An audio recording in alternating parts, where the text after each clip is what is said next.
We got the caliper bracket bolt. So we got two of those, one up here, one down there, and then we got, I'm probably not going to actually take this part of the caliper apart. I'm just going to pop it off of the wheel itself because everything else should be functioning properly. We will check the color of the brake fluid, and we'll decide if we want to bleed the brakes or not. We'll make sure that the sliders, these are the sliders here, this caliper floats, it moves back and forth. We'll make sure these are functioning as they should. This can actually go pretty quick if you're not talking a whole bunch and recording a video. I always tell people when they're trying to save money on their vehicle, one of the things that you should seriously consider doing and learning is your brakes.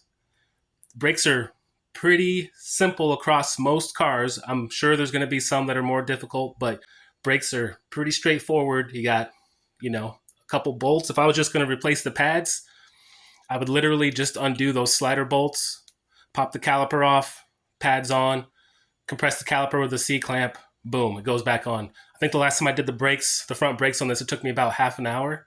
So just to give you an idea, because a lot of times if you go get them done, it's going to cost you at least a couple $100, at least. But when it's all said and done, that can easily get up to like $600, especially if you have to replace your rotors and stuff like that. So just something to think about. But if you're talking shit to a camera, like I'm doing right now, it's going to take you more time. All right, we got some 17 millimeter bolts back here. Just like that. No, not like that. But usually these are going to be stuck on.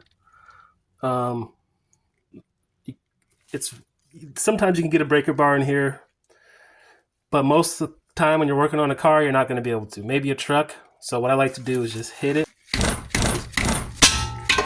Boom. Usually takes about 1, 2, 3. There we go. Let's see if we can get a breaker bar in here, huh? And we can. So yeah, if you can't hit it, use a breaker bar. But pretty much once you break them loose, they usually are pretty easy to unthread. So that's cool. Can't really get my big drill in here. So, but we don't need to because we can just do these by hand. All right, we got it loose. Pop it off. Clearly it's time for new brake pads.